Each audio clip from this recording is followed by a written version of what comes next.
Friends, welcome to my channel vacancy vibes. तो आज के इस वीडियो में आप जानेंगे बिहार एसएससी के जो नई भर्ती आई है उसके बारे में। तो वीडियो पे बने रहें और बिना स्किप करते हुए देखते रहें।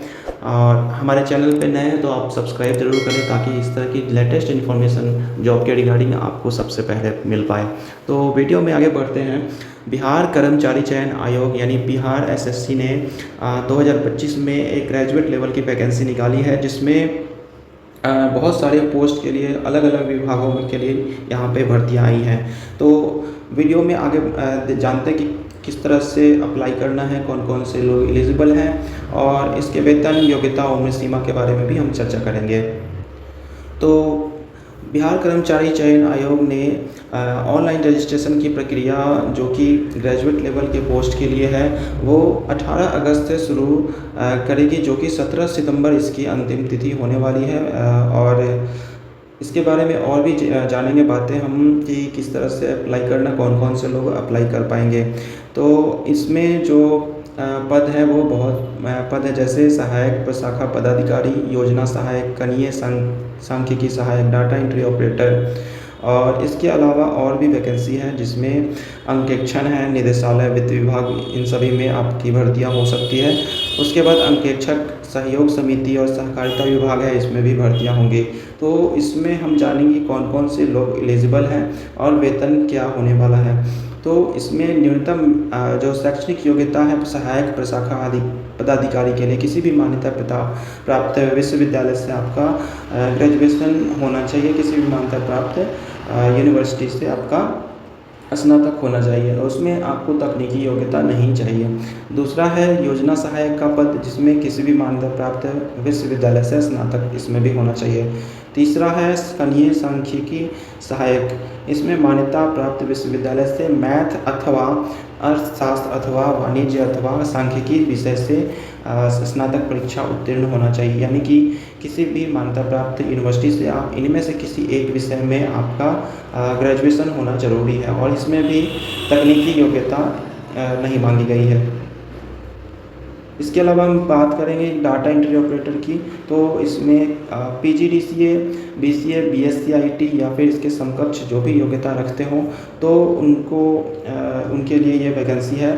इसमें वित्त विभाग के पत्रांक 10,110 में दिनांक 10 नवंबर 2023 के आलोक में BTech computer science and engineering, BE in computer science and engineering की डिग्री वाले छात्र भी आवेदन कर सकते हैं इसमें। तो इस बात का आप ध्यान रखिएगा अगर आप डाटा एंट्री ऑपरेटर के पोस्ट के लिए भर रहे हैं तो। उसके बाद अंकेक्षक के पोस्ट के लिए यहाँ पे जो वैकेंसी आई है वो कुछ इस तरह से, जिसमें वाणिज्य, अर्थशास्त्र, सांख्यिकी अथवा गणित, इनमें से किसी एक विषय में मान्यता प्राप्त यूनिवर्सिटी से ग्रेजुएशन होना ज़रूरी है। और इसमें एक बात और ध्यान दीजिएगा कि इन विषयों को स्नातक में मुख्य रूप से में होने की अनिवार्यता आवश्यक नहीं है। तो मुख्य रूप से अनिवार्यता इसमें की ज़रूरत नहीं है और इनमें से किसी एक विषय में मान्यता प्राप्त यूनिवर्सिटी से आपकी डिग्री होनी चाहिए। उसके बाद अगर बात करें अंकेक्षक, लास्ट जो है मान्यता प्राप्त विश्वविद्यालय से उत्तीर्ण स्नातक होना चाहिए गणित के साथ, या फिर वाणिज्य स्नातक होना चाहिए, तो वे भी ये फॉर्म को भर सकते हैं।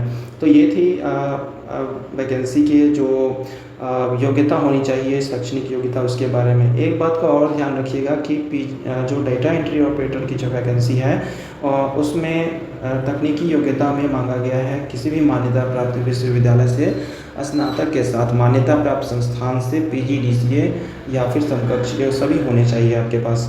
तो अगर वैकेंसी की बात की जाए तो इसमें अलग अलग जो कैटेगरीज़ हैं, आरक्षणवार जो वैकेंसी आई है वो कुछ इस तरह से, जैसे कि सहायक प्रशाखा पदाधिकारी के लिए 1064 पोस्ट निकाले गए हैं और योजना सहायक के लिए 88।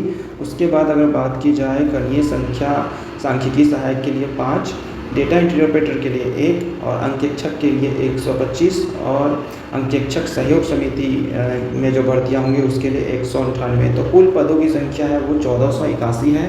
तो ये काफ़ी अच्छी वैकेंसी आई हुई है, तो आप इसे ज़रूर भर लीजिएगा। और आयु सीमा की बात की जाए तो न्यूनतम जो आयु होनी चाहिए वो 21 साल सभी श्रेणी के कोटियों के लिए होनी चाहिए और अधिकतम जो सीमा है वो अनारक्षित पुरुष के लिए 37 साल है और पिछड़ा अत्यंत पिछड़ा वर्ग पुरुष या महिला है तो 40 साल है।